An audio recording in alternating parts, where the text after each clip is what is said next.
इस कहानी की शुरुआत होती है सन 2024 से, जहाँ पर हम दुनिया के अलग अलग मुल्कों को जलता हुआ देखते हैं। दरअसल ये वो वक्त है जब पूरी दुनिया में जंगें चल रही हैं, सब एक दूसरे के खिलाफ लड़ रहे हैं। जिसके बाद ये कहानी यहाँ से जाती है पास्ट गुजरे हुए वक्त में, यानी 1988 में। हम एक डिटेक्टिव पुलिस ऑफिसर को देखते हैं जिसका नाम थॉमस था। वो अपने डिटेक्टिव साथी के साथ एक एक्सीडेंट वाली जगह पर जाता है छानबीन करने के लिए, जहाँ ड्राइवर की मौत हो गई होती है। लेकिन जब इस ड्राइवर लड़की की गर्दन चेक करते हैं तो वहाँ पर 3 छेद थे, और आज ही इस शहर में 2 और लोगों की बिल्कुल ऐसे मौत हुई होती है, मतलब उनकी गर्दन पर भी छेद थे। छानबीन करने के बाद थॉमस अपने साथी के साथ लैब ले जाता है, जहाँ डॉक्टर उन्हें बताता है कि इन तीनों की मौत एक ही तरह से हुई है और आप लोग सच है, इनकी मौत की वजह गर्दन पर बनी वो छेद ही है। मगर अभी हम ये पता नहीं लगवा पा रहे कि आखिर इन पर हमला किस चीज से किया गया है और मारा किस तरह है। अब तभी थॉमस को पता चलता है कि क्लब में एक और लड़की पर हमला हुआ है, पर वो मरी नहीं है, जिंदा है। तो फौरन थॉमस अपने साथी के साथ उस क्लब में जाता है जहाँ पहले से एक डिटेक्टिव मौजूद था जो थॉमस की वाइफ का भाई था, और अब ये लोग मिलकर उस लड़की से पूछताछ करने लगती है जिस पर हमला हुआ। लड़की काफी डरी घबराई हुई थी, बताती है कि मेरे ऊपर एक लड़की ने हमला किया था जिसने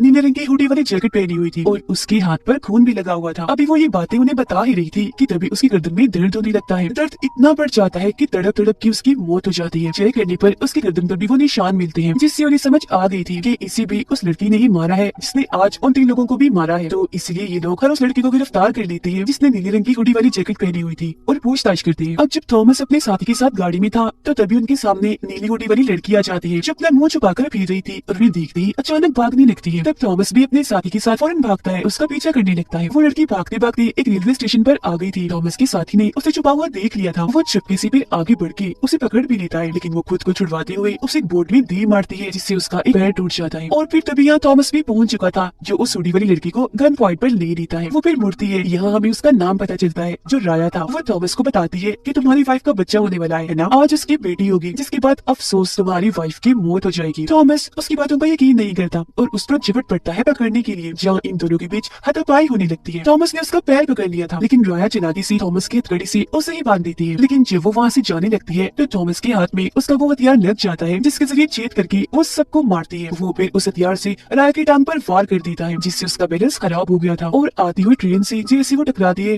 ट्रेन उसे उड़ा कर ले जाती है और उसकी मौत हो जाती है। उसे मारकर थॉमस सुकून का सांस लेता है क्योंकि उसने इस केस को हल कर लिया था। पर जब वो बाहर आता है तो उससे पता चलता है कि मेरी वाइफ को हॉस्पिटल में दाखिल कर दिया गया है क्योंकि आज उसकी वाइफ का बच्चा होने वाला है। फिर जैसे थॉमस हॉस्पिटल गया उसे बताया जाता है कि आपकी बेटी हुई है, जो बात उस हुडी वाली लड़की की राया ने बताई थी। पर वो इस पर ध्यान नहीं देता क्योंकि उसका मानना था कि ये बस एक इत्तेफाक है। तभी एक पुलिस ऑफिसर आकर थॉमस को बताता है कि वो लड़की राया जिसकी मौत हो गई है, उसकी लाश को चेक करने पर उसकी बाजू में से गोली मिली है, जिसका मतलब है किसी ने उसको गोली मारी थी। पर थॉमस इस बात पर ध्यान नहीं लेता क्योंकि वो बहुत खुश था आज उसकी बेटी पैदा हुई है। मगर तभी डॉक्टर परेशानी की हालत में थॉमस को आकर बताता है कि इस दौरान तुम्हारी वाइफ की हालत खराब हो गई थी और हमें अफसोस के साथ कहना पड़ रहा है कि हमने तुम्हारी बेटी को तो बचा लिया पर तुम्हारी वाइफ को नहीं बचा पाए, उसकी मौत हो गई है। ये जानकर थॉमस एकदम टूट जाता है। वो दुखी तो था ही पर हैरान भी, क्योंकि राया ने भी उसे यही कहा था, जिसका मतलब था कि उस वक्त वो थॉमस को उसका फ्यूचर आने वाला वक्त बता रही थी। और ये सवाल थॉमस के दिमाग में चलता रहता है कि उसे ये बात कैसे पता चली। अब ऐसे ही कई साल गुजर जाते हैं पर आज तक थॉमस को उसका जवाब नहीं मिला। जब थॉमस की बेटी बड़ी होकर आज पूरे 9 साल की हो गई है, यानी आज उसका बर्थडे था, और क्योंकि आज के दिन उसकी वाइफ की भी मौत हुई थी तो वो अपनी बेटी को लेकर उसकी कब्र पर जाता है, जहाँ उसकी वाइफ की कब्र पर किसी ने पहले से फूल रखे हुए थे। उसे लगता है या तो मेरे डिटेक्टिव साथी या मेरी वाइफ के भाई ने ये किया होगा। पर जब वो दोनों को कॉल करता है तो उन दोनों में से किसी ने भी ये फूल नहीं रखे होते। वो सोच भी पड़ जाता है कि फिर ऐसा किसने किया होगा कि तभी उसके पास कॉल आती है और उसे बताया जाता है कि शहर में एक खून हुआ है जो बिल्कुल वैसे हुआ जैसे आज से 9 साल पहले यानी 1988 में उन 4 लोगों का हुआ था।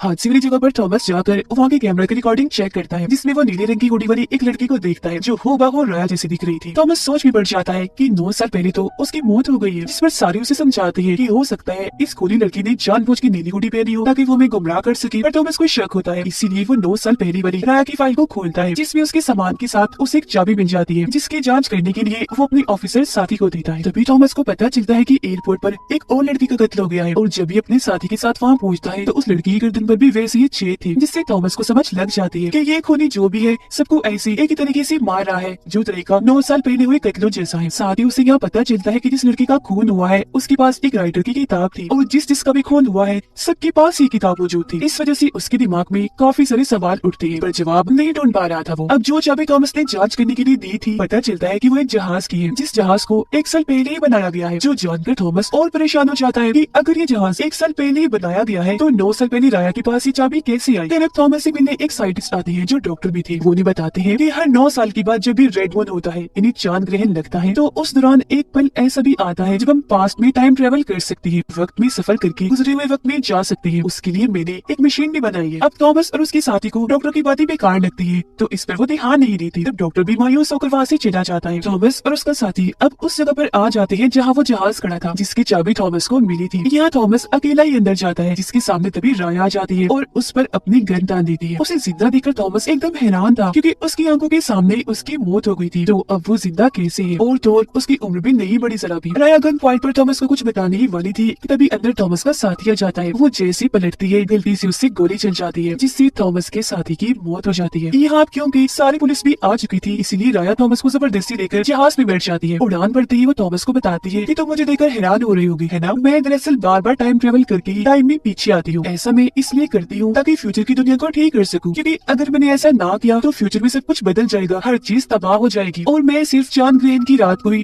टाइम ट्रेवल कर सकती हूँ। तब थॉमस सोचने लगता है कि ये तो वही थ्योरी है जो कुछ देर पहले डॉक्टर ने भी बताई थी। आगे कुछ बोलने से पहले राया थॉमस को धक्का देकर नीचे पानी में गिरा देती है। वो जैसे तैसे पानी से बाहर आ चुका था। अगली सुबह पुलिस जब छानबीन करने यहाँ आती है तो उन्हें उस प्लेन के टूटे हुए टुकड़े मिलते हैं, जिसका मतलब था कि इनका प्लेन तबाह हो गया था, पर राया का कोई अता पता नहीं था। थॉमस सबको बता ही देता है कि उस लड़की राया ने मुझसे बात की, टाइम ट्रेवल करके वो टाइम में पीछे पास्ट में आती है। लेकिन जाहिर है किसी को भी उसकी बात का यकीन नहीं होता। इसके बाद हमें 2006 का वक्त दिखाया जाता है, यानी 9 साल और गुजर गई है, जहाँ थॉमस की जिंदगी पूरी तरह बदल गई है। यहाँ तक कि उसने पुलिस की नौकरी भी छोड़ दी है और हमेशा वो चांद ग्रहण के बारे में ही पढ़ता रहता है। उसे काफी अरसे से वो साइंटिस्ट डॉक्टर भी नहीं मिली। उसकी बेटी बड़ी हो गई है जो अपनी मॉम के भाई के साथ रहती है। अब थॉमस को पता चलता है कि 1988 में एक और कत्ल भी हुआ था, पर उसकी कोई रिपोर्ट इनके पास नहीं आई थी। इसीलिए वो उसकी कब्र पर जाता है जो एक राइटर था। कब्र खोदकर जैसे उसकी स्केलेटन यानी कंकाल को चेक करता है तो उसकी गर्दन पर भी छेद थे, यानी ये भी राया के हाथों ही मारा गया था। इसीलिए अगले दिन वो राइटर के घर जाकर उसकी वाइफ से मिलता है। वो थॉमस को बताते हैं कि मरने से पहले मेरे हस्बैंड एक ग्रुप चलाया करते थे जिन्होंने एक किताब भी लिखी। अब कुछ पेपर से थॉमस को पता चलता है कि इस राइटर का ताल्लुक उस इंसान से है जिनकी मौत 1988 और 1997 में हुई। साथ ही इस राइटर की एक दोस्त अभी भी जिंदा है जो उस ग्रुप को आज भी चलाती है। ये जाने के बाद थॉमस फौरन उससे मिलने के लिए निकल जाता है, क्योंकि वो जान गया था कि अगली मरने की बारी राइटर की इस दोस्त की है, यानी राया अब उसे मारेगी, क्योंकि आज भी चांद ग्रहण की रात है।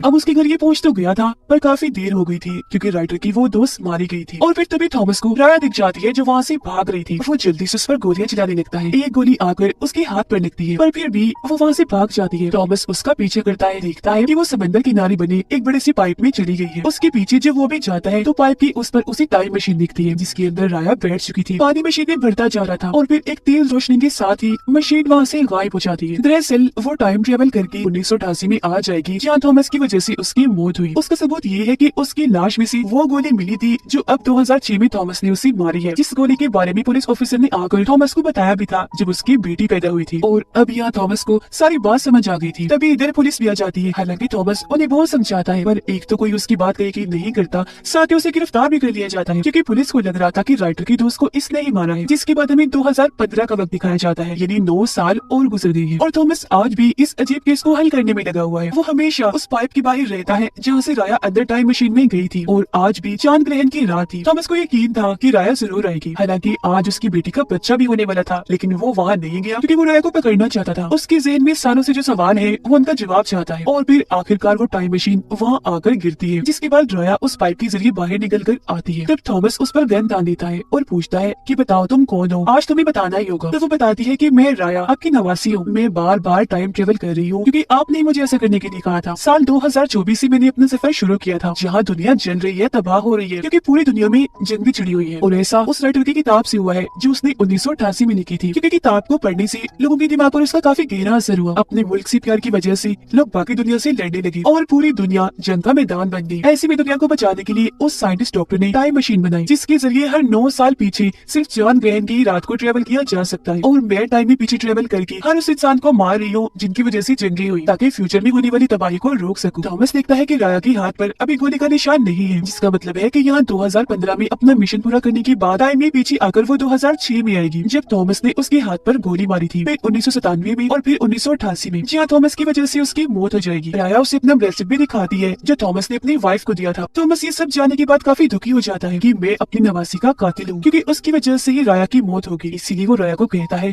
कि जब तुम 1988 में जाओ तो कैसे भी करके मुझे रोक लेना कि मैं तुम्हें ना मारूं और फिर वापस फ्यूचर में आ जाना। तब राया समझाती है कि ऐसा नहीं हो सकता, क्योंकि मेरा ये सफर वन साइडेड है। मैं टाइम ट्रेवल करके सिर्फ एक ही बार टाइम में पीछे जा सकती हूँ, वापस अपने वक्त में नहीं आ सकती। और अब मैं हर 9 साल पीछे पीछे जाकर 1988 में राइटर को भी मार दूंगी ताकि वो किताब ना लिखे जिसकी वजह से जंग हुई। थॉमस ये सारी सच्चाई जानने के बाद काफी दुखी हो जाता है। तब राया उसे कहती है कि आप हॉस्पिटल जाएं क्योंकि आज मैं पैदा होंगी। इतना कहते ही खुद वो यहाँ से निकल जाती है। थॉमस हॉस्पिटल आता है तो उसकी नवासी यानी राया पैदा होती है, जिससे वो बहुत प्यार करता है। और राया 9 साल पीछे जाकर हर उस इंसान को मार देती है जो जंग होने की वजह बने। और आखिर में राइटर के पास भी पहुंच गई थी जो किताब लिख रहा था। किताब ही क्योंकि जंग की वजह बनेगी तो पूरी होने से पहले ही वो राइटर को भी मार देती है, जिसके बाद हमें फ्यूचर यानी 2024 का वक्त दिखाया जाता है, जहाँ पर सारी तबाही वापस मुड़ना शुरू हो जाती है। सब कुछ ठीक हो गया था, मतलब यह जंग कभी हुई ही नहीं। राया पूरी दुनिया को बचाने के लिए अपने इस मिशन के दौरान मारी गई, लेकिन उसने अपना काम पूरा कर दिया। और इसी के साथ ये कहानी इधर ही खत्म हो जाती।